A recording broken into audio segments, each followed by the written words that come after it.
혹시 여러분들 처음 신앙생활 교회에 들어와서 적응을 하고 처음 신앙생활 하셨던 때를 한번 기억을 더듬어 보시기 바랍니다. 여러분들이 예수님을 믿고 교회 새가족으로 등록을 하고 이제 막 신앙생활을 시작하였을 때에 모든 것이 낯설고 어색하고 또 어떻게 해야 할지 몰랐을 때에 나에게 다가와서 반갑게 맞이해 주시고 혹시라도 궁금하거나 필요한 것이 있느냐고 질문하면서 말을 건네셨기도 하셨던, 지금 와서 가만히 생각을 해보니까 그때 교회에 대한 좋은 이미지를 갖게 해주셨고 교회에 잘 정착할 수 있도록 도움을 주셨던 그런 성도님들 혹시 기억이 나십니까? 네, 사울에게 있어서 바나바가 바로 그런 사람이었습니다. 바나바는 회심한 사울이 어쩌면 어렵고 힘들었던 그 신앙생활의 초기에 든든한 믿음의 동력자가 되어 주었던 사람입니다. 어쩌면 사울은 바나바가 있었기 때문에 기독교 선교의 마중물 역할을 제대로 감당할 수 있었다라고 해도 과언이 아닐 것입니다.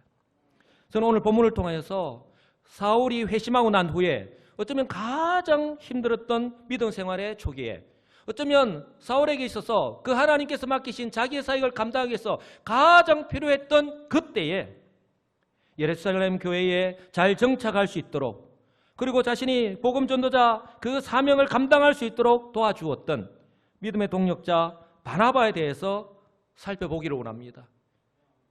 그리하여서 오늘 우리 여수시민교회에서 우리를 각자의 위치에 세워주셨는데 나는 그 위치에서 나는 어떤 역할을 감당하고 있는지 그리고 제대로 감당하고 있는지 한번 돌아보고 우리의 마음을 새롭게 하는 그런 은혜의 시간이 되시기를 간절히 소망합니다.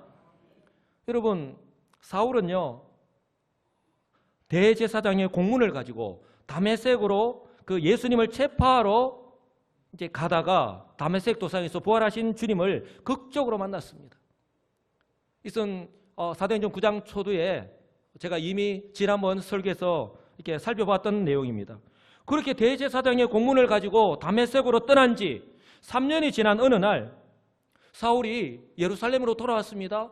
예루살렘 교회 안으로 들어왔습니다. 예루살렘 교회는요 사도들을 비롯하여서 성도들이 얼마나 놀랐겠습니까? 이미 소문을 들어서 사울의 소식을 들어서 알고는 있었지만 그 사울이 예루살렘 교회로 돌아왔기 때문입니다.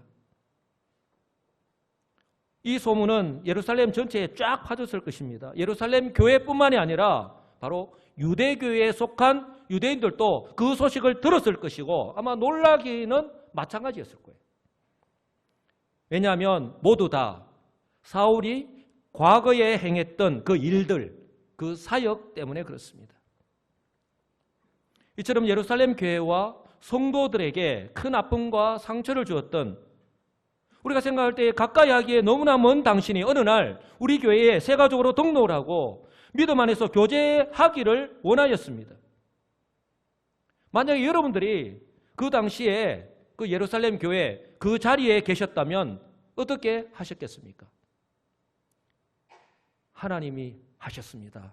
형제 여러분, 우리 사울을 옛날 일은 다 잊고 형제로 받아들입시다. 그리고 우리 주 안에서 사랑합시다. 그렇게 담대하게 이야기할 수 있겠습니까? 오늘 이 예루살렘 교회 사도들이나 성도들의 그런 모습과 똑같지 않았겠습니까? 26절을 보시기 바랍니다. 사울이 예루살렘에 가서 제자들을 사귀고자 하나 다 두려워하여 그의 제자됨을 믿지 아니하였다고 말씀합니다. 그들의 모습을 한마디로 표현하는데 다 두려워하였다. 그리고 사울의 제자됨을 믿지 않았다. 아니 믿을 수가 없었다라고 말씀을 합니다.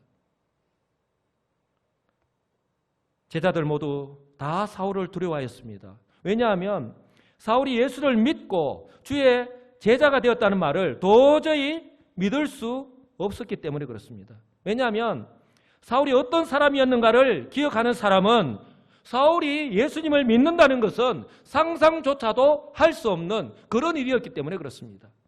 우리가 흔히 사용하는 말 가운데에 다른 사람은 몰라도 저 사람은 절대로 예수님을 믿지 않을 거다. 만약에 저 사람이 예수를 믿으면 내 손에 무엇을 찢은다? 내 손에 장을 지진다라고 하는 말을 얼마나 많이 사용합니까? 그런데요, 우리 믿음 생활 가운데 그렇게 우리의 손에 장을 지질 일이 얼마나 많이 있느냐는 것이죠. 우리는 할 수 없지만 하나님께서는 얼마든지 하실 수 있기 때문인 줄 믿으시기 바랍니다. 마치 우리의 이런 생각이 잘못되었다는 것을 말씀이라도 하시듯이 사울이 자신이 핍박하던 그 예수 그리스도를 믿고 구원을 받았습니다. 하나님의 주권적인 섭리 가운데에 이루어진 하나님의 은혜의 역사이지요.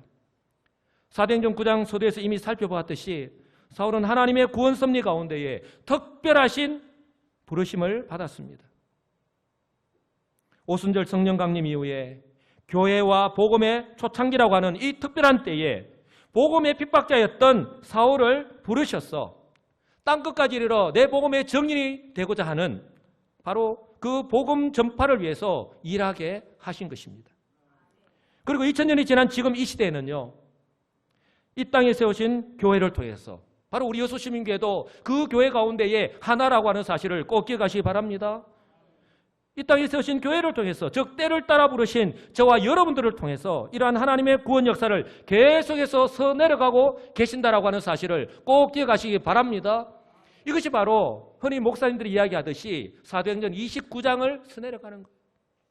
우리 가운데 임하신 성령님, 바로 이 땅 가운데 세우신 이 교회를 통해서 바로 하나님께서 맡기신 이 복음 사역을 감당하기를 원하시는 거예요.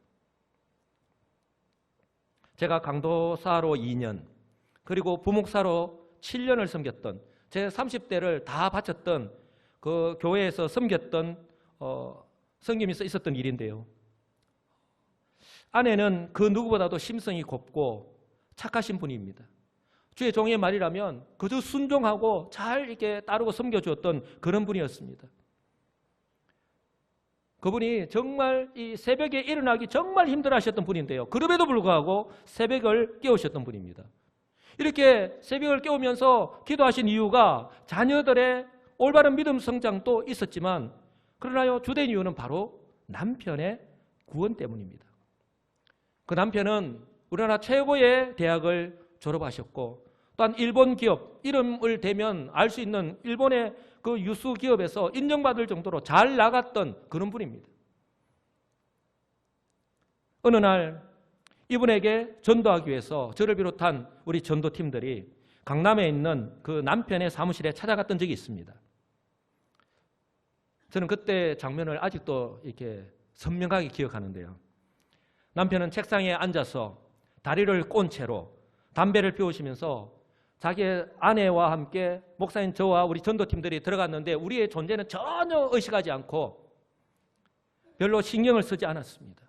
그때 우리 아내 집사님의 그 모습 정말 당황해하는, 그래도 좀 예의를 갖춰주기를 바랬는데 그 아내 집사님과 우리 전도팀들이 그 어떤 말로 복음을 전하더라도 남편에게는요 아무런 소용이 없었습니다.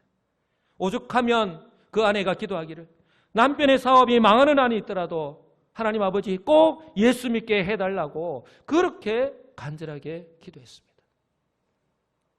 그런데요, 놀라운 일이 일어났습니다.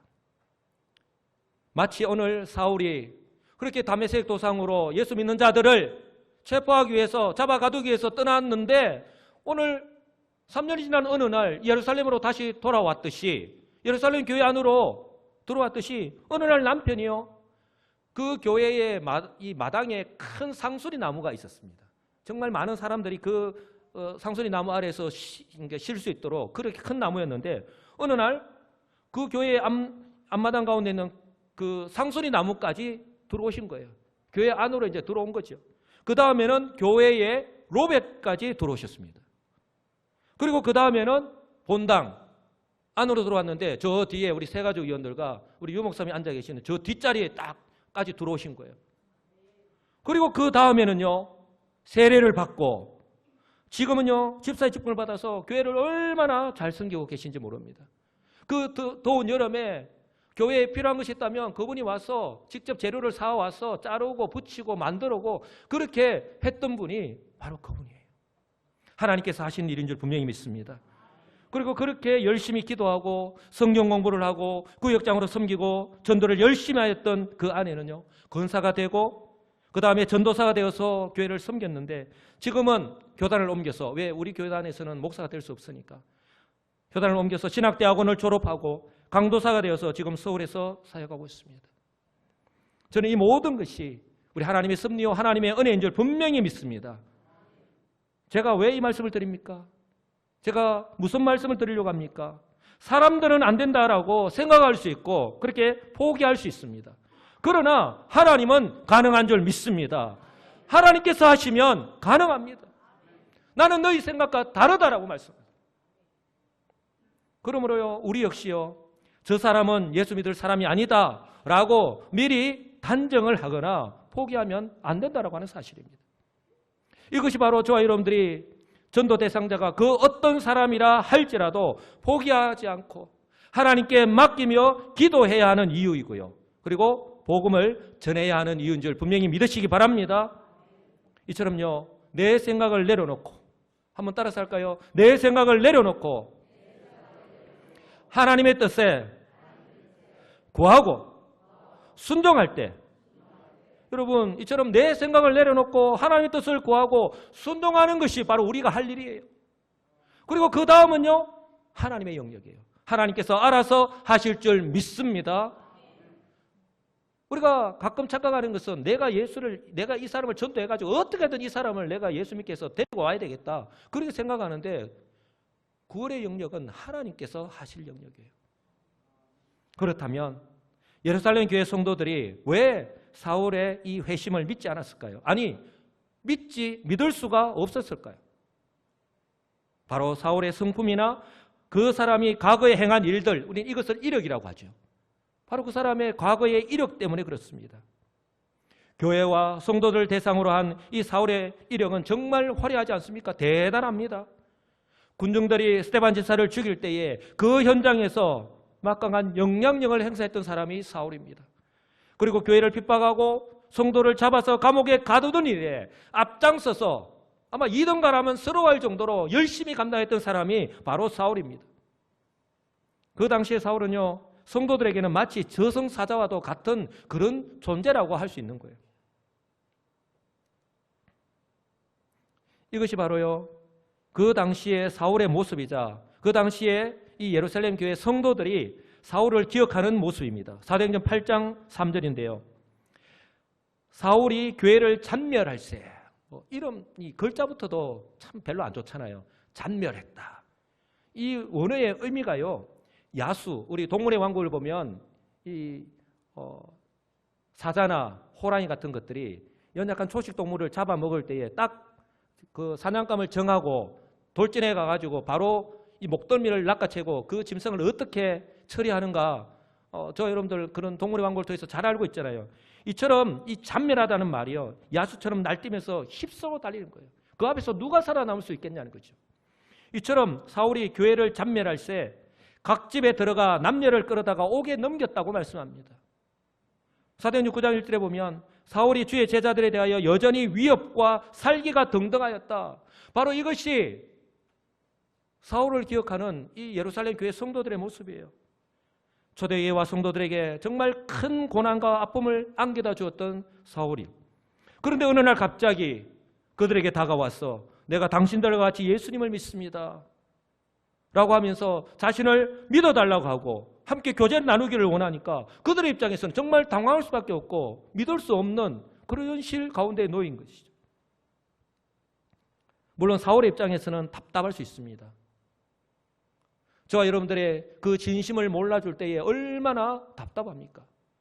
그러나요, 여러분들 이것을 꼭 기억하시기 바랍니다. 우리는 예수 그리스도를 믿는 순간 이전과는 다른 새 사람, 즉 하나님의 자녀가 되었습니다.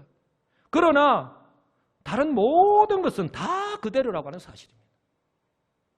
내 성격도, 내가 살아가는 삶의 환경도, 또 나를 기억하는 내 주변의 모든 사람도 다 그대로라고 하는 사실입니다. 그러므로 사람들은요, 예수 믿기 이전에 우리를 기억하고 있을 뿐이라고 하는 사실입니다. 그들은 오늘 사울처럼 우리가 예수님을 믿는다는 사실을 모를 수도 있습니다. 아니, 믿을 수 없을지도 모릅니다.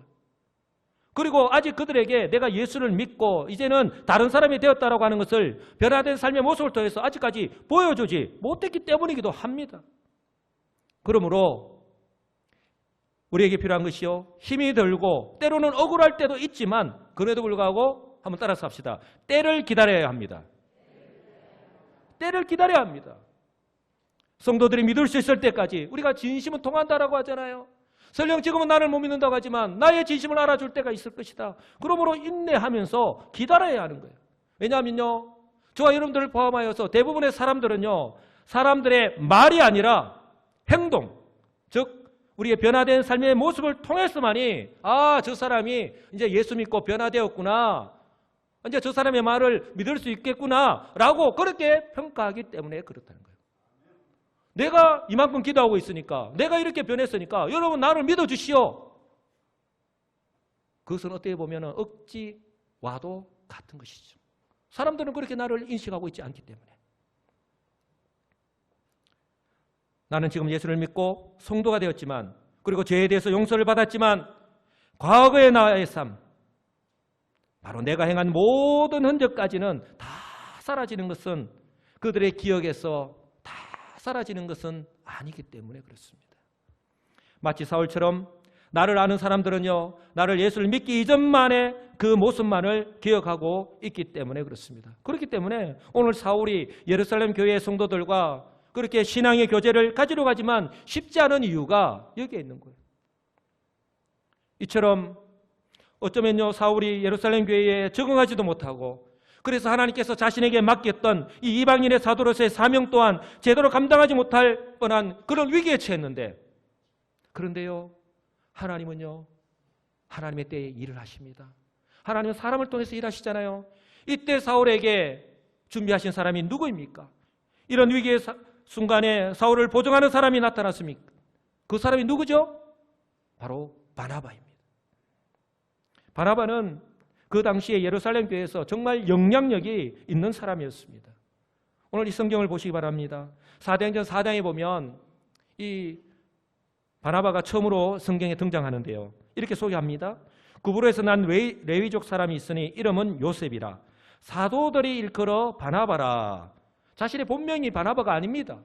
요셉이에요. 사도들이 바나바라고 이렇게 별명을 지어준 거예요. 왜냐하면 번역하면 위로의 아들이라 하니 그가 밭이 있음에 팔아 그 값을 가지고 사도들의 발 앞에 두었다라고 말씀합니다. 그리고 사도행전 11장에 보면은 바나바는 착한 사람이요 성령과 믿음이 충만한 사람이라. 이에 큰 무리가 죽게 더하여지더라. 이 사람의 믿음과 이 사람의 성품과 그 사람의 인격이 어떠함을 우리에게 보여주고 있는 거예요. 바나바는 사도행전 5장에 이 아나니아와 삽비라와 대조적인 인물로요, 이 성경에 처음으로 등장하는데요, 바로 자신의 밭을 팔아서 가난한 사람들을 위해서 교회에 전부 다 헌금하였습니다. 여러분, 우리가 아무리 믿음이 있다라고 할지라도, 믿음이 아무리 좋은 사람이다 할지라도요, 이처럼 바나바처럼 자신의 전 재산을 아낌없이 교회에 내어놓는 일 결코 쉽지 않습니다. 우리의 부모 세대, 우리 부모 세대들이 그랬잖아요. 교회를 건축할 때에, 정말 교회가 어렵고 힘들 때에 집이 있는 분들은 집을 팔아서 전세로 가고, 전세 있는 분들은 전세를 내어놓고 월세로 가고, 그렇게 교회에 아낌없이 헌금하였다. 바로 그러한 하나님의 그러한 헌신이 있었기 때문에 하나님 은혜로 오늘 우리 교회가 분명히 있는 줄 믿습니다. 또한요, 사도들이 이 요셉이라고 하는 이 바나바, 요셉에게 위로의 아들이라는 뜻을 가진 이 바나바라는 별명을 붙여줄 정도로 그의 믿음뿐만 아니라 좋은 성품, 좋은 인격까지 갖춘 사람이었다는 거예요. 그러므로 이 바나바의 역할이 사도들과 성도들이 이전에 기억하던 이 핍박자 사울에서 이제는 성도이자 복음의 동력자 사울로 받아들일 수 있었다라고 하는 사실을 여러분 꼭 기억하시기 바랍니다. 여러분, 나는 예수를 믿었고, 나는 예수를 믿고, 나도 변화되었는데, 그리고 하나님께서 이 주의 몸된 우리 여수 시민교회에서 은사도 주셨고 또 직분도 맡겨주셨는데, 오늘 나는 그러면 어떤 모습으로 그 자리에서 섬기고 있는지 한번 좀 우리 자신의 모습을 돌아볼 수 있기를 원합니다. 이처럼 바나바는요, 우리 교회의 연구표처럼 교회를 교회되게 하고 성도를 성도답게 하여서 복음의 열매를 맺는 이 교회의 사명을 감당하는 데 있어서 필요하고 정말 중요한 한 인물인 줄 믿습니다. 그러므로 저는요, 우리 여수시민교회 모든 성도가 바나바가 되어야 한다는 생각을 가지고 있습니다. 아무도 아멘 안 하시네. 아까 일부 예배 때는 한 분이 아멘 하셨는데, 저는 우리 모든 성도님들이 이런 예루살렘 교회의 바나바와 같은 그런 인물이 되시기를 간절히 소망합니다. 그러므로요, 이 예루살렘 교회에서 아무도 믿지 못하는 이 불청객과도 같은 사울을 위해서 바나바가 한 일이 무엇인지 오늘 말씀을 통해서 경청하시고 다시 한 번 더 우리의 마음 가운데 새기시는 우리 성도님들이 되시기 바랍니다. 바나바는 먼저요, 사울을 데리고 사도들에게로 갔습니다. 아무도 믿지 않으니까 이 사울을 데리고 사도들에게 갔습니다. 사도가 누구입니까? 사도는 그 당시 예루살렘 교회의 지도자이자 그 교회 안에서 가장 큰 영향력을 가진 사람입니다. 사도들에게 데리고 갔다는 말씀은 바로 바나바가 사울을 내가 보정한다라는 말이에요. 자신이 보정할 테니까 사울에 대한 의심을 거두고 공동체 멤버로 받아달라는 거예요. 사울이 신앙 고백한 것이 거짓이 아니라 사실이라고 그렇게 증명하였던 거예요. 여러분, 바나바가요, 어느 정도로 이 초대 예루살렘 교회에서 큰 영향력이 있는가, 그 말을 믿을 수 있고 영향력이 있었다라고 하는 것을요, 그대로 단적으로 보여주는 겁니다. 27절을 보시기 바랍니다. 바나바가 데리고 사도들에게 가서 그가 다 같이요, 길에서 어떻게 주를 보았는지와 주께서 그에게 말씀하신 일과 다메섹에서 그가 어떻게 예수의 이름으로 담대히 말하였는지를 전하니라. 아멘. 여러분, 내가 말을 하니까 무조건 믿으라고 한 게 아니에요. 대충 이야기한 것이 아니라는 것입니다. 바나바는 마치 법정에서 변호사가 변론하듯이 사울이 다메섹 도상에서 부활의 주님을 만나는 과정을 상세하게 설명하였습니다. 그리고 사울이 주님으로부터 소명을 받는 장면을 전가하였습니다. 바로 사울이 복음 사역을 위해서 하나님의 특별하신 부름을 받았다고 지금 증거하고 있는 것입니다. 그리고 사울이 그렇게 회심한 후에 다메섹에서 예수는 그리스도라고 그렇게 담대하게 복음을 전하였던 것과 그렇게 복음을 전하다가 다메섹에 사는 유대인들에게 죽을 뻔하였던 것까지 그대로 리얼하게 전하였던 거예요.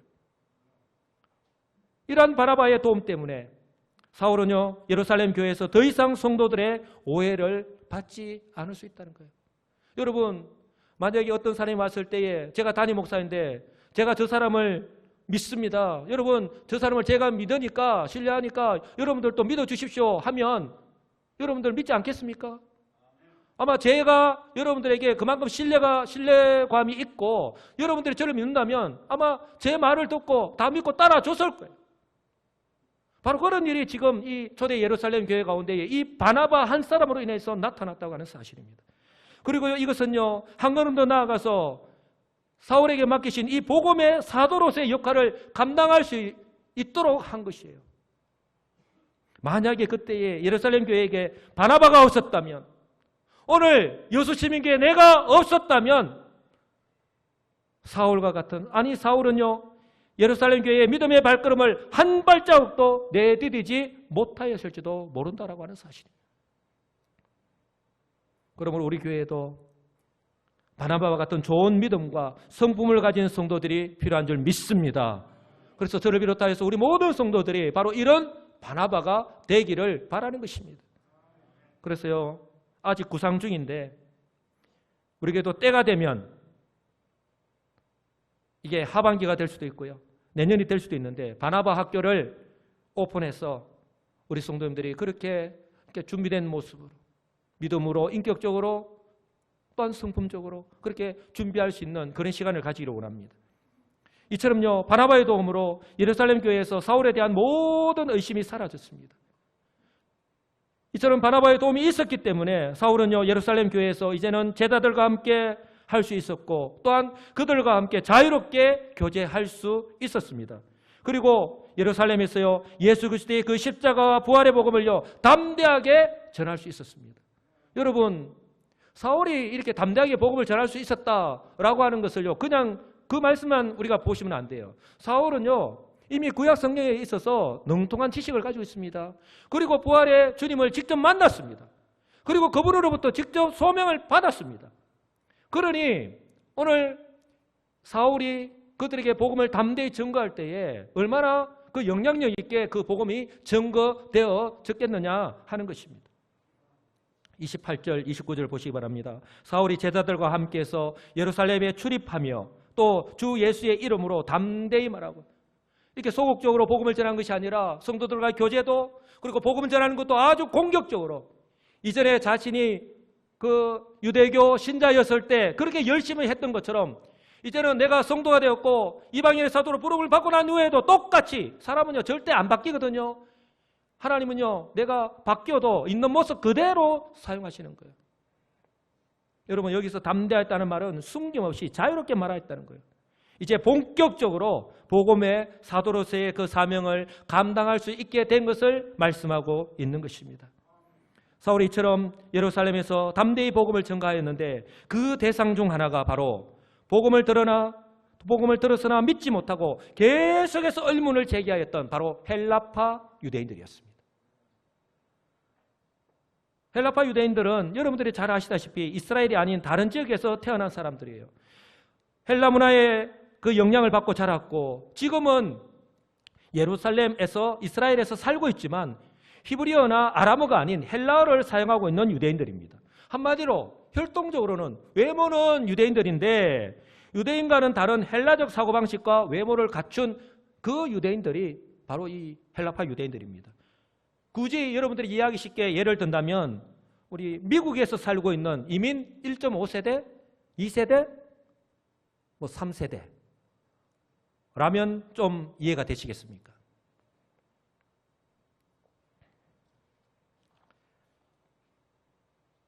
사울은요 이처럼 이 헬라파 유대인들, 헬라 문화의 영향, 헬라의 철학과 그 문화의 영향을 받아서 논쟁하기를 좋아하는 그들에게요 복음을 전하였고 또 복음에 대해서 논쟁을 벌였던 것입니다. 그런데요 사울과 이 헬라파 유대인들이 논쟁을 벌였는데 이제는 이 논쟁을 벌이던 유대인들이 사울을 죽이려고 하였습니다. 29절을 보시기 바랍니다. 헬라파 유대인들과 함께 말하며 변론하니 그 사람들이 죽이려고 힘썼다라고 성경은 말씀합니다. 왜 죽였을까요? 꼴 보기 싫어서? 내 마음에 들지 않으니까? 아니요. 여기서 그 사람들이 죽이려고 힘썼다라고 했는데요. 여기서 힘썼다라고 하는 이 헬라어 원문의 말은요. 내가 어떤 일을 착수하다, 처리하다, 떠맡다라는 뜻입니다. 무슨 말이냐면 그들이 사울과 논쟁을 시작할 때에 사울을 죽이려고 착수해서 떠맡아서 사울을 처리할 때까지, 그러니까 사울을 죽일 때까지 계속해서 업무를 꾸미고 그렇게 노력하였다는 거예요. 사울이 다메섹 도상에서 회심하고 난 이후에 벌써 두 번째로 죽음의 위기를 맞이하는 것 아닙니까? 다메섹 도상에서 그렇게 회심하고 난 후에 바로 그곳에서 자신이 경험하였던 그 주님, 그 복음을 전가했을 때에 그곳에 사는 유대인들에게 죽임의 위기를 당하였잖아요. 그리고 오늘 예루살렘에서 이 헬라파 유대인들에 의해서 또 죽임을 당하는, 죽임의 그 위기에 처했습니다. 그렇다면요, 유대인들이 왜 사울을 이렇게 죽이려고 하였을까요? 사울이 복음을 전할 때에 영향력이 크게 나타날 것을 두려워하였기 때문에 그렇습니다. 이 사울이, 그들은요, 사울이 어떤 사람이라는 것을 너무나도 잘 압니다. 사울이 가진 그 구약적인 지식, 성품, 그 영향력이라고 하는 것은 그들 또한 이미 잘 알고 있거든요. 어느 정도로 영향력이 나는 사실에 대해서 이미 잘 알고 있기 때문에, 그리고 이미 다메섹에서 사울이 어떻게 복음을 전하였고 그곳에서 복음을 전하였을 때 어떤 일들이 일어났다는 그 소식 또한 그들이 다 들어서 알고 있습니다. 그리고 헬라파 유대인들과 이 복음에 대해서 논쟁을 해보았지만 그들의 수준으로서는 도저히 상대가 될 수 없다는 사실 또한 그들이 이미 알고 있기 때문에. 왜 그렇지 않겠습니까? 그 당시에 최고의 랍비라고 불렸던 가말리엘 문화에서 배웠던 사울이 가지고 있는 탁월한 구약적 지식에다가 그가 가장 강력한 무기이자 유대교에서는 믿지 않는 부활하신 주님을 인격적으로 만났지 않습니까? 그리고 복음의 진수라고 부르는 로마서, 여러분 그 로마서의 내용을 통해서 알 수 있듯이 복음을 얼마나 논리정연하게 그렇게 체계적으로 전할 수 있는, 전달할 수 있는 그런 능력까지 갖춘 사람이에요. 바로 이 사울이 어제는 우리의 동지였는데 오늘은 이제 우리의 적이 되어서 그들 앞에 나타난 거예요.